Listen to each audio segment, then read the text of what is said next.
શહેરમાં તસ્કરો બેફામ બન્યા છે। ડિંડોલી પોલીસની પેટ્રોલિંગ સામે તસ્કરોએ હાથ ફેરો કરવા આવેલા ચોરોને સ્થાનિકોએ ઝડપી પાડ્યો છે।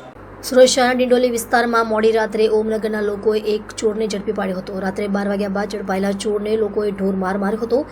ચોરને 4 થી 5 લોકોએ લાકડાના દંડાથી માર માર્યો હતો। જ્યારે ચોર ઝડપાયો ત્યારે લગભગ 20 થી 25 લોકો એકત્ર થઈ ગયા હતા, જે હાથમાં આવે તેનાથી લોકો ચોરને મારી રહ્યા હતા।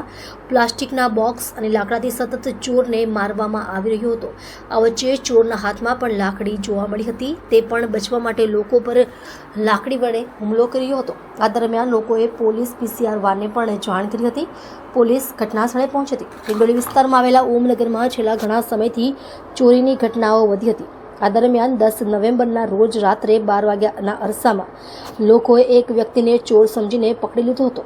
લોકોને આશંકા હતી કે તે ચોરી કરવા માટે આવ્યો છે। હાથમાં ટોર્ચ લાકડી લઈને લોકો તે વ્યક્તિ ઉપર તૂટી પડ્યા હતા। લગભગ 20 થી 25 લોકો સોસાયટીના એકત્ર થઈ ગયા હતા।